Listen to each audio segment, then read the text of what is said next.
The meeting room aboard Harmony Prime Station was massive. It had to be. The Galactic Union brought together dozens of alien species, and most of them were much larger than humans. Commander stood near the back wall, trying not to feel small.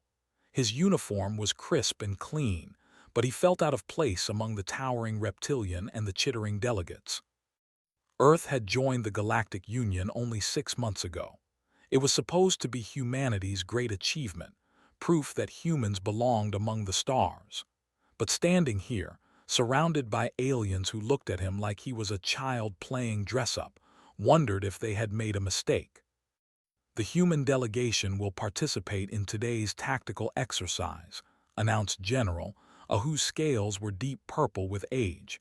His voice rumbled through the chamber. Let us see what Earth's warriors can accomplish. Heard the mockery in those words. So did Captain Bow, who stood beside him. She was one of Earth's finest naval officers, decorated 3 times for bravery during the Unification Wars. Her jaw tightened, but she said nothing. The tactical simulation began.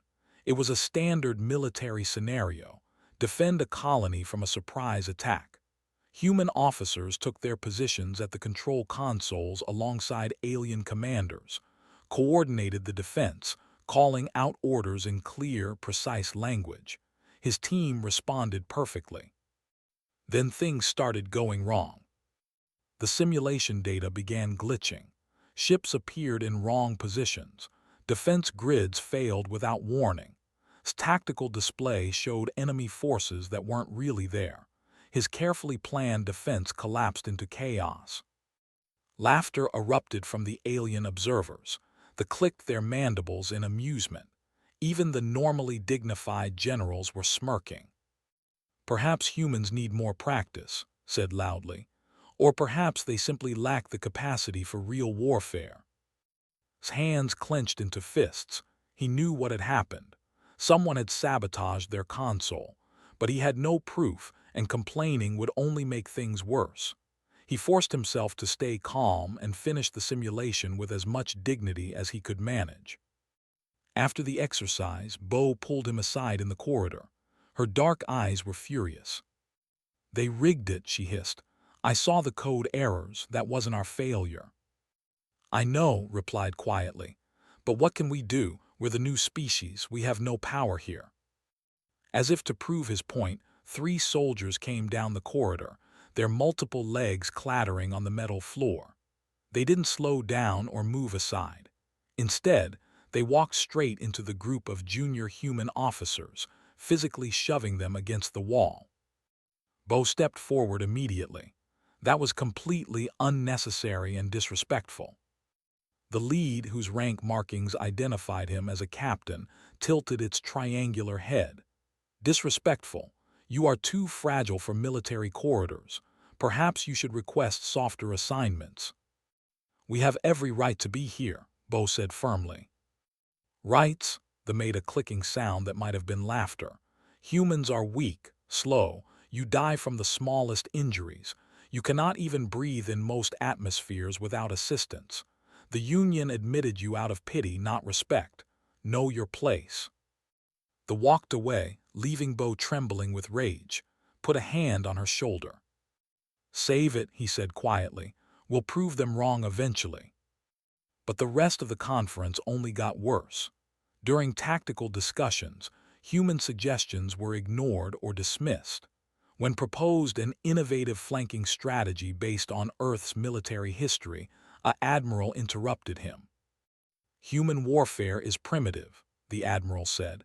You fight each other with chemical explosives and kinetic weapons. You know nothing of modern combat.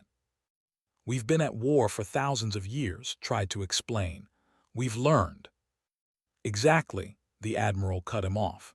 You fight yourselves, barbaric and self-destructive. This is why you cannot be trusted with real military responsibilities. The other aliens murmured in agreement, fell silent, his face burning with humiliation. On the final day of the conference, the Galactic Union Council announced new military assignments. Every species received positions on joint defense forces, commanding ships and stations across Union space. Every species except humans. Earth forces will be assigned to support roles, announced Council Speaker, with silver scales. Medical assistance, supply transport, and colony evacuation duties. You lack the experience and physical capabilities for combat operations. This is outrageous, Bo said, standing up. Our people are trained warriors. We've proven ourselves in conflicts against other humans, interrupted coldly. Fighting your own kind does not qualify you to face real threats. This decision is final. The human delegation was dismissed. As they filed out of the council chambers, heard the aliens talking behind them. 60 years, can you imagine? And they break so easily. I heard their bones shatter from impacts we would barely feel. Emotional creatures, they cry and form attachments. How can such beings be soldiers? The laughter followed them all the way to their shuttle. The journey back to Earth took 3 days. The human delegation barely spoke. They had gone to Harmony Prime with hope and pride. They returned with shame. Stared out the viewport at the stars sliding past.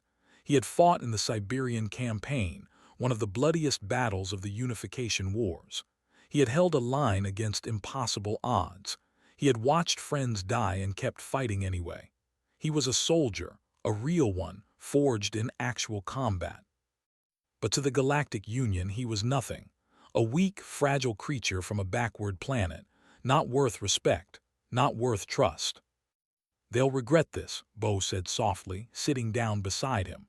Someday they'll regret underestimating us. Wanted to believe her, but right now, with the taste of humiliation still bitter in his mouth, he just felt tired. When they reached Earth, news of their failure had already spread. The media called it a disaster. Politicians demanded answers. The public felt betrayed. Humanity had reached for the stars and been slapped down. In his small apartment that night, sat alone with a glass of whiskey. On his wall hung commendations from wars the aliens didn't care about, medals for bravery that meant nothing beyond Earth's atmosphere. His comm device buzzed, a message from Fleet Command. Report for new assignment, support operations, Sector 7, medical and supply duties only. Closed his eyes. Humanity had fought so hard to reach the stars. They had unified their world, built ships, proven they could survive in space. And for what? To be treated like children, to be mocked and dismissed. He thought about the general's smug face, the captain's contempt, the council's cold dismissal. They thought humans were weak, fragile, incapable of real warfare. Took a long drink and stared at his medals. He thought about every battle he had survived, every impossible situation he had fought through, every time he had refused to quit even when death seemed certain. The aliens didn't understand humans at all. They saw short and fragile bodies. They didn't see the will underneath, the refusal to surrender, the ability to endure anything and keep fighting.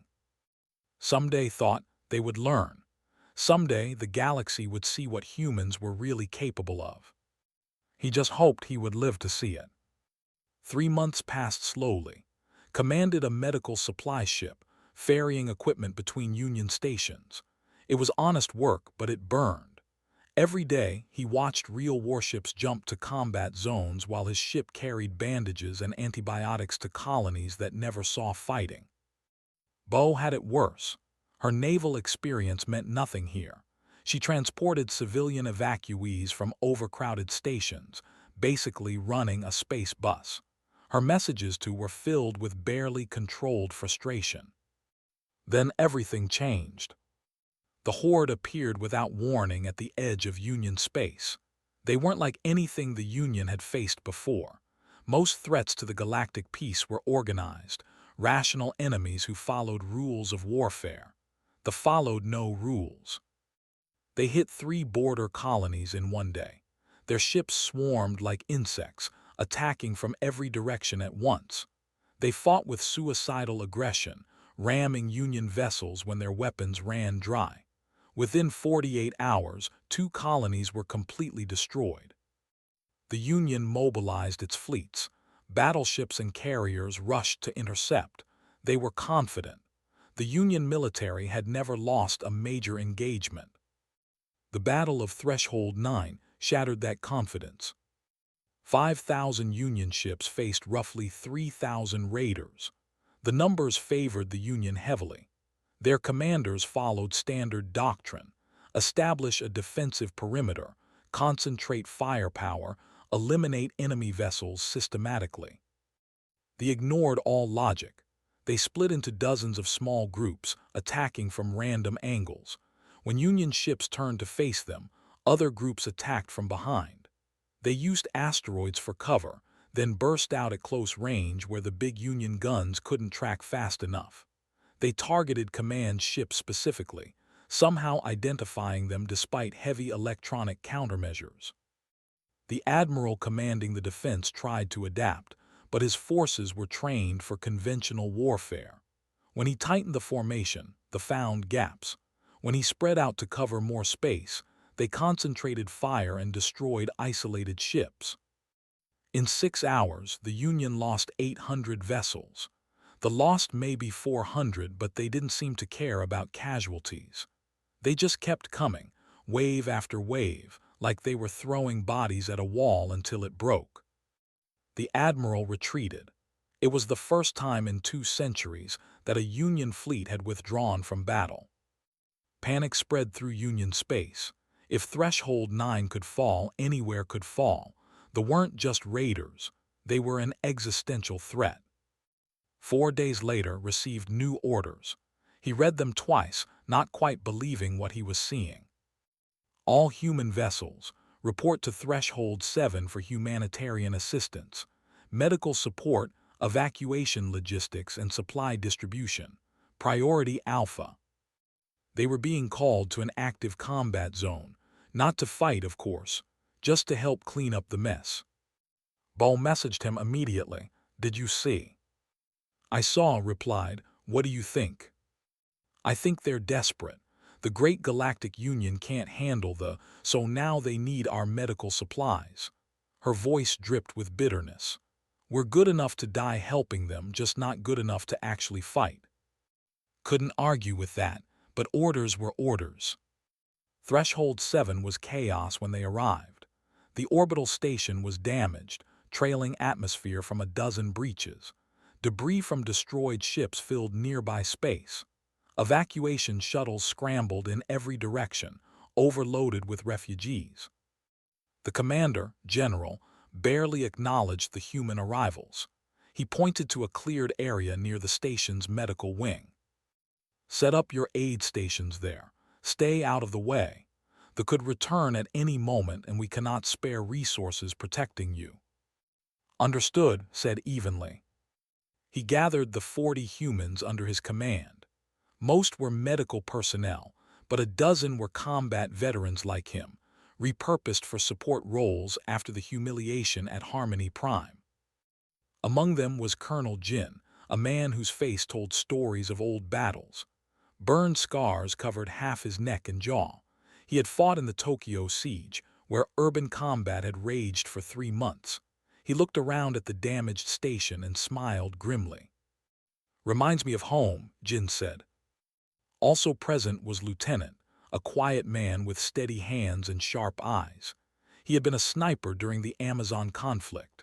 Sergeant Hay, a woman with quick movements and quicker thinking, had specialized in demolitions. Corporal Young, barely 25, was a combat medic who had earned 3 medals in the Sudan uprising. They weren't supposed to be soldiers here. They were support staff, but saw the way they assessed their surroundings, nodding firing lanes and defensive positions out of habit. "Set up the medical tents," ordered, "but stay alert. Jin, I want you to scout the area, quietly." Jin nodded, looking for anything specific. "Everything. I want to know this station's layout, weak points, access routes, just in case." "In case of what?" Young asked. Looked at the damaged station, the panicked aliens, the scattered defense forces. in case the comeback and the Union can't stop them. They worked through the day, setting up medical facilities and supply depots. The soldiers watched them with barely concealed contempt, clearly believing humans were only good for this kind of menial labor. That night studied the tactical reports from the Battle of Threshold 9. The Union had shared limited information, but it was enough. He read about the chaotic tactics, the seemingly random attack patterns, the suicidal aggression. Jin sat down next to him. Thoughts? They're not random, said slowly. Look at this. They hit the command ship first, then the carriers, then scattered when the defense tightened. It looks chaotic, but there's a pattern. They're testing responses, Jin said, understanding immediately. Hit hard, see how the enemy reacts, adapt. Exactly. The Union doesn't adapt, they follow doctrine, they are exploiting that. Good to know. Jin paused. Though I'm not sure what we can do about it. We're here to hand out bandages, not fight wars. Looked at the veteran, and if the comeback, if the retreat again. Jin's expression didn't change. Then I guess we'd better know where the weapons are stored. Over the next 2 days, the humans prepared. Officially, they organized medical supplies and evacuation routes. Unofficially, they mapped every corridor, located every weapons cache, identified every defensible position. The veterans among them couldn't help it. It was trained into them.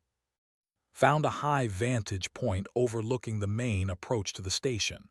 Good line of sight, he reported. 2,000 meters clear field, if someone needed to slow and advance. Noted, said.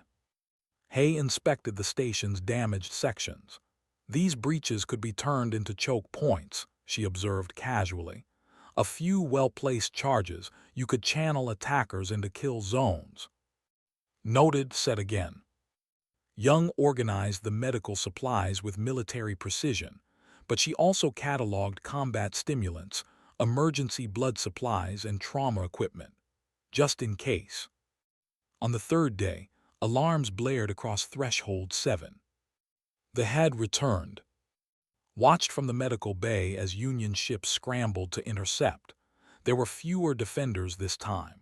The Union was spread thin, protecting dozens of threatened colonies. Threshold 7 had maybe 200 warships in orbit. They came with 500. General ordered all non-combat personnel to evacuate. That meant humans. Stood in the medical bay, watching alien civilians and wounded soldiers stream past, heading for escape shuttles. The soldiers were preparing to defend the station, but their faces showed fear. They had seen what they could do. Jin appeared at side, orders commander. Looked at the panicked evacuation, the undermanned defenses, the approaching fleet on the scanners. He thought about the months of humiliation, the mockery, the dismissal, being called weak and fragile and incapable. He thought about his medals back on Earth, the battles he had survived, the things he had endured. Orders, sir, Jin repeated. Made his decision. Get our people ready, full combat, we're not leaving. Jin smiled, his face fierce. Finally. They hit Threshold 7 like a hammer. Their ships swarmed the orbital defenses in clusters, firing from every angle. The Union warships tried to maintain formation, but they split them apart, isolating vessels and overwhelming them with numbers. Within an hour, half the defense fleet was destroyed or retreating.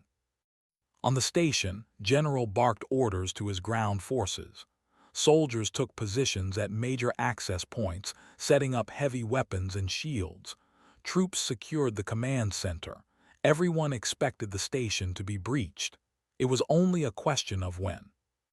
Gathered his 40 humans in a storage bay far from the main defenses. They had raided the station's armory, taking whatever weapons they could carry.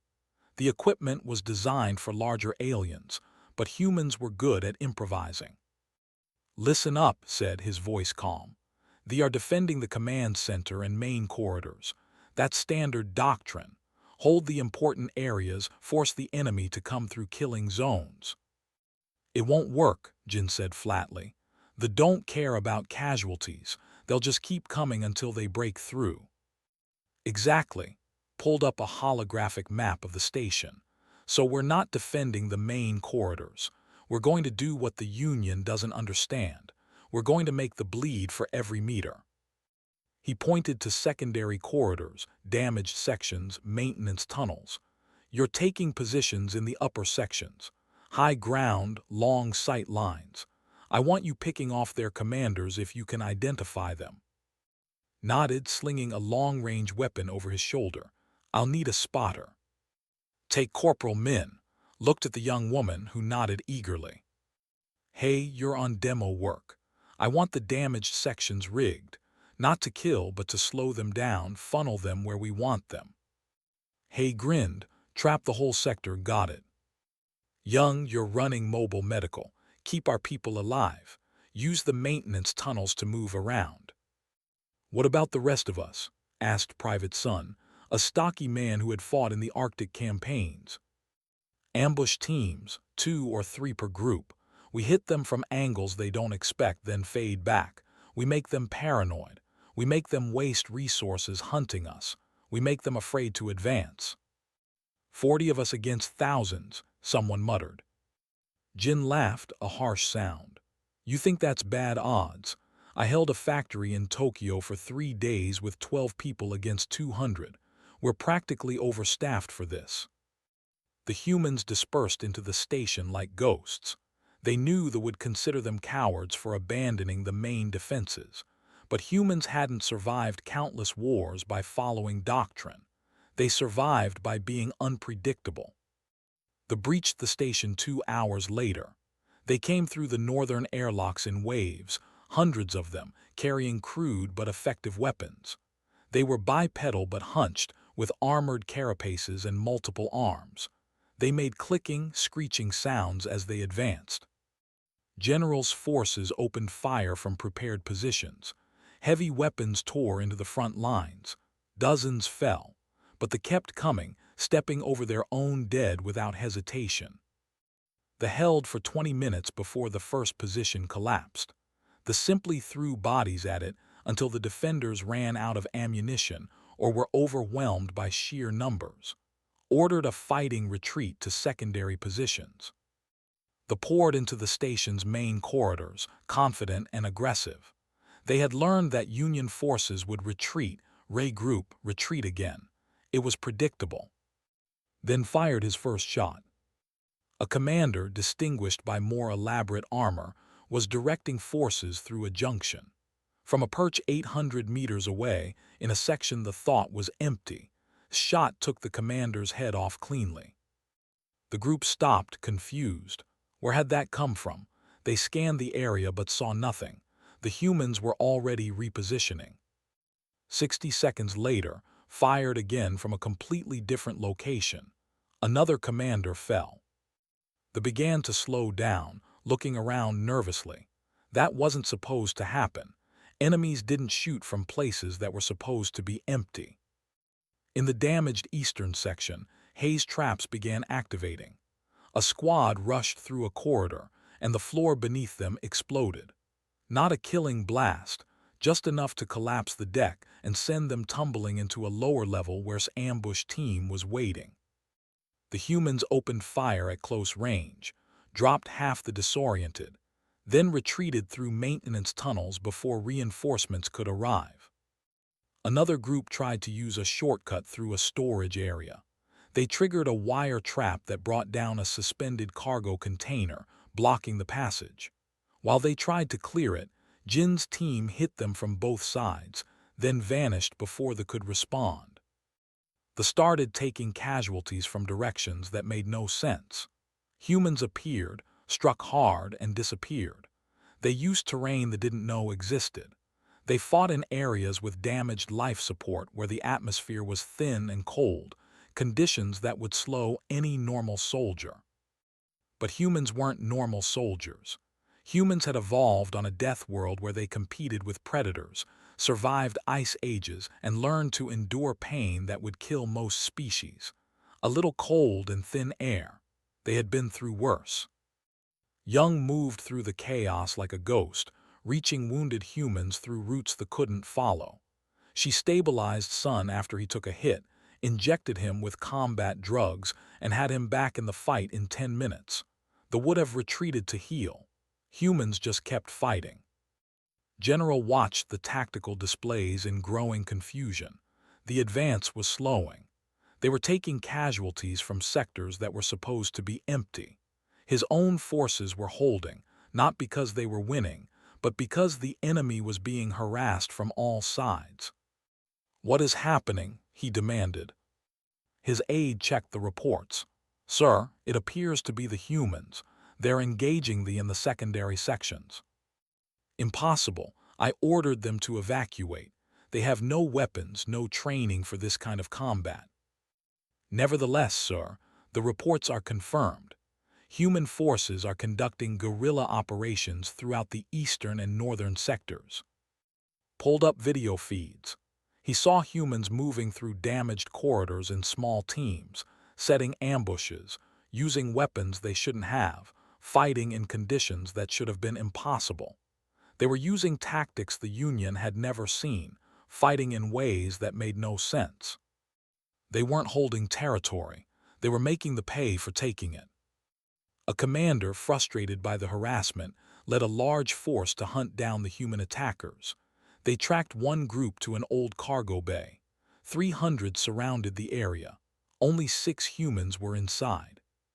They charged in, confident in their numbers. The entire bay had been rigged, Hayes' handiwork. When they were all inside, the explosive charges blew simultaneously, not powerful enough to breach the hull but strong enough to turn the bay into a killing box. The walls collapsed inward. Support beams fell. The floor buckled. 50 died instantly. The rest were trapped in the wreckage. By the time they dug themselves out, the 6 humans were long gone, already setting up another ambush 2 sections away. The battle raged for 16 hours. They threw thousands of troops at Threshold 7. They should have overrun it in 3 hours. But every corridor was a potential ambush. Every advance was met with unexpected resistance. They found themselves fighting an enemy that refused to be pinned down, that struck from impossible positions, that kept fighting under conditions that should have broken them. The defenders were exhausted, ammunition running low, but they were frustrated and off balance. They had lost hundreds of troops to an enemy that shouldn't have been able to hurt them. The psychological impact was enormous. Dawn broke over Threshold 7, not that anyone inside could see it. The station was battered, systems failing, fires burning in a dozen sections. But it was still standing.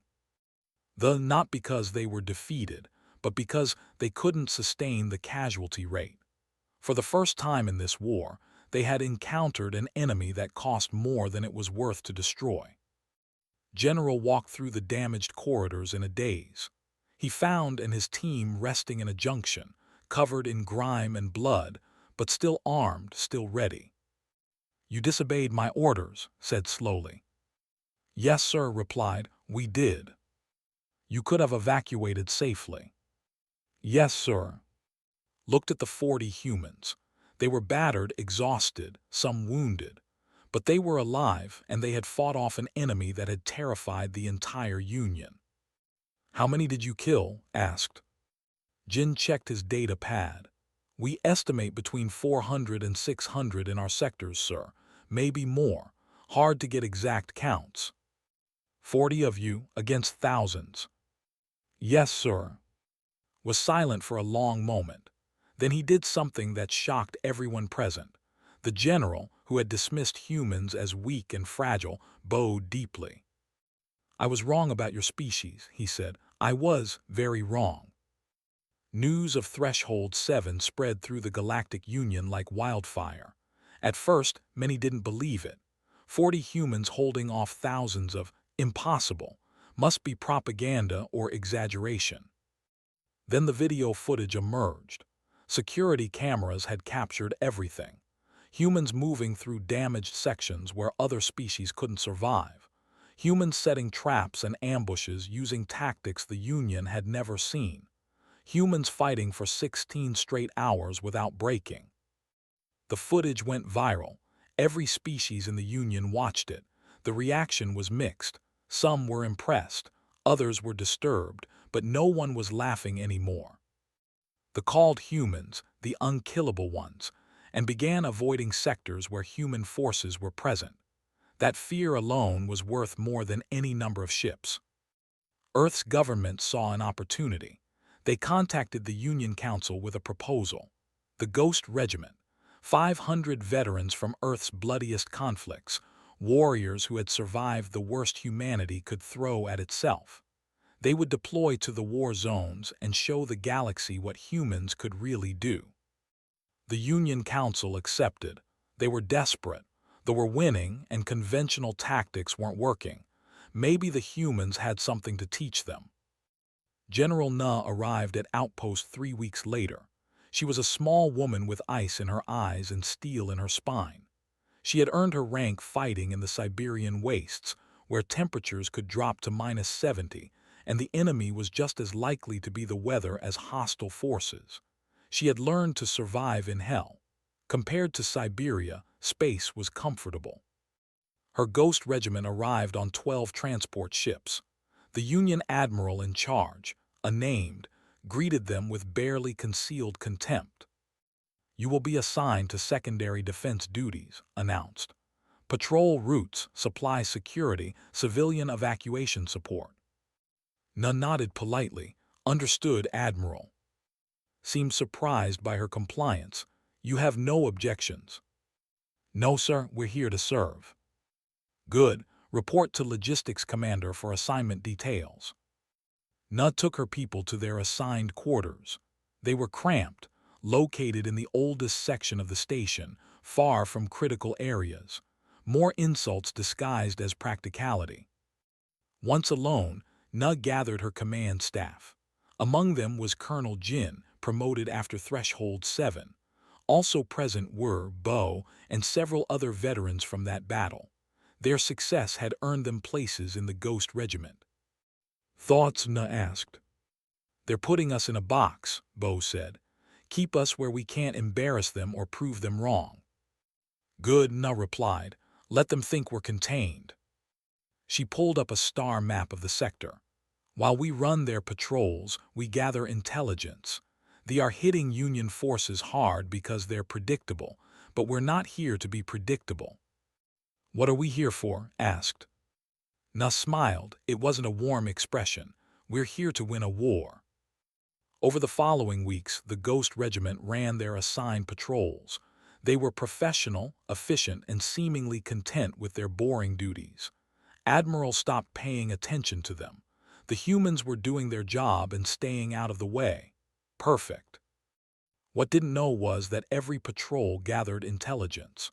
The humans were mapping movements, analyzing attack patterns, studying everything.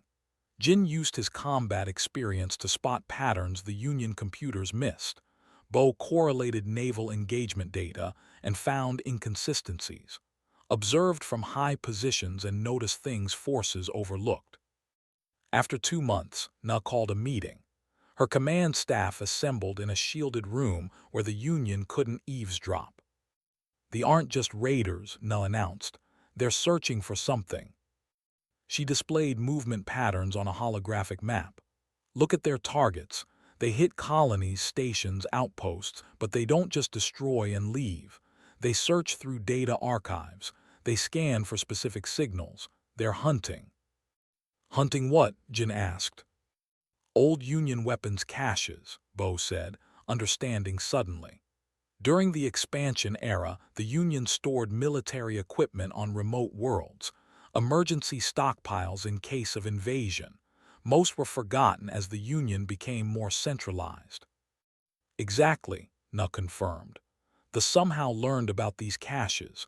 They're trying to find them before the Union remembers they exist." Leaned forward. "Do we know where the caches are?" "Some. Union records are fragmented, but I've been cross-referencing old navigation charts with attack vectors."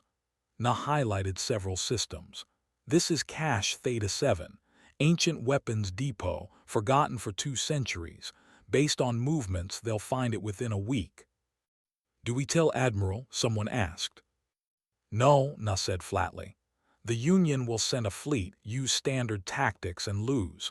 We're going to do something different." "What?" Jin asked, though his smile suggested he already knew. "We're going to get there first and set a trap." Na proposed the operation to Admiral as a routine deep space patrol. He approved it without really listening, too focused on defending current positions to worry about humans flying around empty systems. The Ghost Regiment took 6 transport ships into deep space. They looked like a small, harmless convoy on any scanner, the kind of target even the might ignore. They reached Cache Theta 7 before the facility was built into a large asteroid, abandoned and forgotten, but the weapons inside were still functional. Union military equipment was built to last. "This is a fortune in military hardware," Bo said, examining the inventory. "Plasma weapons, shield generators, missile systems." "And it's all about to become bait," Na replied. The humans worked quickly. They rigged the entire facility with traps, hidden explosives, and detection systems. They repositioned weapons to create overlapping fields of fire. They turned the abandoned cache into a killing ground. But they went further. Jin remembered urban combat tactics from Tokyo. They created false positions to draw enemy fire. They set up decoys and diversions. They prepared multiple fallback points and escape routes. "The Union fights in the open," Jin explained to his teams. "Stand and trade shots until someone wins. We fight differently. We use terrain. We use deception. We make the enemy come to us." And men took positions in the asteroid's highest points with long-range weapons. Hay rigged the approach corridors with mines that could be triggered remotely. Combat teams positioned themselves in hidden alcoves throughout the facility. Then they waited. The fleet arrived 3 days later, 10 capital ships and dozens of smaller raiders. Against any normal Union force, they would have been unstoppable. But the humans weren't a normal force. They scanned the facility and detected no defenders. They sent landing parties to claim the weapons cache. Hundreds of soldiers entered the asteroid, expecting easy salvage. Fired first, his shot taking down the lead commander from 2 kilometers away. The scattered, confused. They couldn't even tell where the shot came from. Then the real ambush began. The humans let them penetrate deep into the facility, then triggered the traps. Explosions sealed off escape routes. Hidden weapon emplacements activated, firing into the massed forces. Human teams opened fire from concealed positions, then moved before they could respond. They tried to rush forward and capture the humans. They ran straight into minefields. They tried to secure areas and found themselves cut off and surrounded. They attempted to call for orbital support, but the humans had sabotaged their communications relays. In orbit, the capital ships detected the battle below and prepared to bombard the asteroid. But the humans had anticipated that too. Using the facility's old defense systems, they launched a wave of missiles that forced the fleet to maneuver defensively. The battle lasted 8 hours. They lost over 300 troops and 2 capital ships. The humans lost 7 killed and 19 wounded. When they finally retreated, they left behind hundreds of dead and abandoned all hope of claiming the weapons cache. More importantly, they left behind a lesson. The unkillable ones weren't just defensive fighters. They could lay traps. They could plan. They could outthink their enemies and turn superior numbers into a disadvantage. Word spread fast. They started avoiding any target that might have human defenders. Their commanders began studying human military history and were horrified by what they learned. Humans had been fighting wars for 5,000 years. They had tactics for every situation, strategies for every terrain, and a cultural memory of conflict that dwarfed anything they had experienced. Admiral reviewed the battle reports in silence. 500 humans had destroyed an assault force 10 times their size. They had done it with planning, deception, and tactics the Union had never considered. He called Na to his office. "You disobeyed your patrol assignment." "Yes, sir," Na replied calmly. "You took unauthorized action against a force." "Yes, sir." Stared at her. "Why?" "Because winning requires taking risks, Admiral. The Union plays defense and hopes the enemy makes mistakes. Humans go on offense and force them to make mistakes." The Admiral was silent for a long moment. Then he asked the question that was on every Union commander's mind. "How do we learn to fight like humans?" Na smiled. "First lesson, stop following doctrine, start thinking."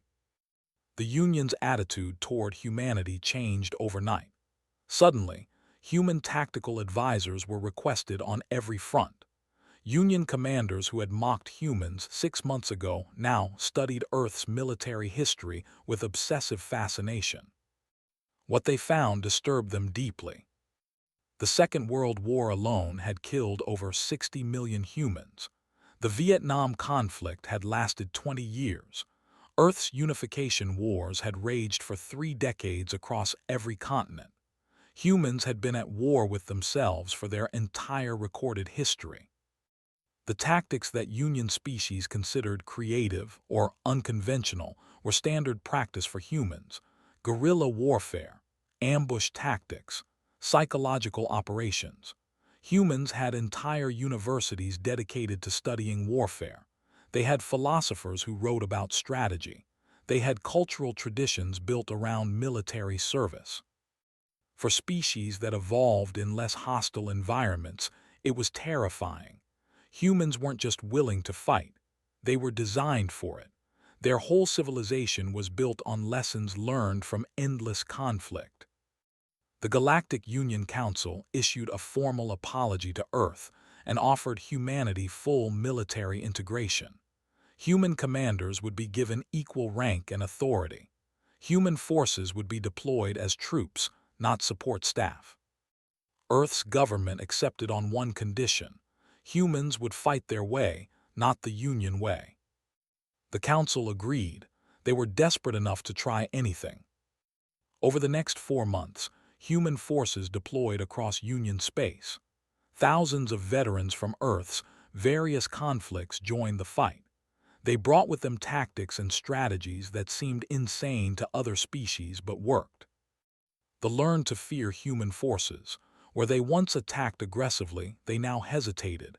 Hesitation meant death in warfare. The tide began to turn. Then they made a last desperate gamble. They launched a massive assault on the Unions. If they could destroy the heart of Union government, the alliance would collapse and they could pick apart the pieces. They came with everything they had: 5,000 ships, hundreds of thousands of troops, the largest assault force in the history of the galaxy. The Union fleet scrambled to defend.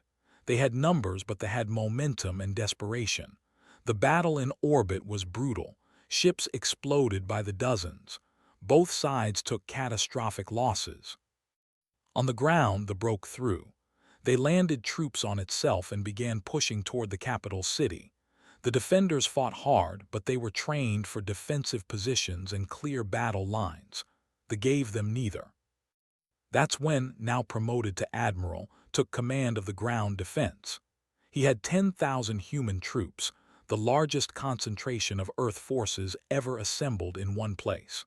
Alongside them were 50,000 Union soldiers from various species, all looking to the humans for leadership.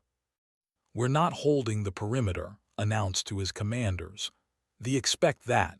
We're going to do something they don't expect. We're going to take the fight to them." He divided his forces into mobile strike teams.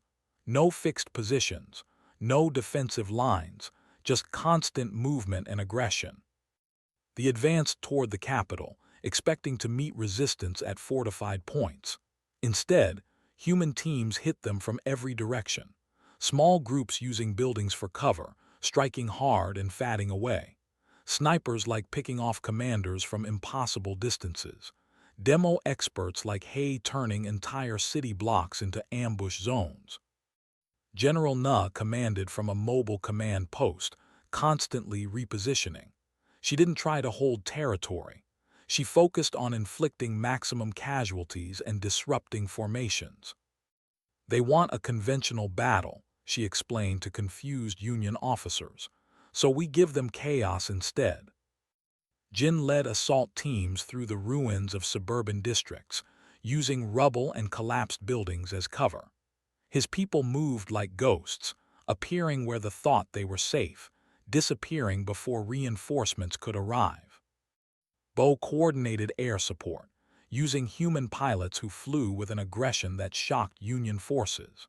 Human pilots took risks that should have been suicidal, diving through debris fields and skimming building tops to deliver precise strikes. They found themselves fighting a different kind of war. They were used to enemies who retreated when pressed. Humans retreated, then attacked from a new angle. They were used to enemies who broke under sustained assault. Humans absorbed punishment and kept fighting. Young ran a field hospital in a collapsed shopping complex. She worked on humans and aliens alike, keeping the wounded alive through injuries that should have been fatal. Human medical techniques, developed through centuries of battlefield trauma care, saved lives that Union medicine would have given up on. The battle raged through the capital city for 3 days. Buildings burned, streets became graveyards. Both sides took terrible losses, but the advance slowed, then stopped, then began to falter. They couldn't sustain the casualty rate. Every block cost them hundreds of troops. Every advance was paid for in blood. The humans made them pay for everything. On the 4th day, the command structure collapsed. Too many officers killed. Too much confusion. Too much fear. The humans had broken them psychologically. An enemy that should have been weak and easy to defeat had turned into a nightmare. The retreat began. First organized, then panicked. Human forces harassed them every step of the way, turning the retreat into a rout.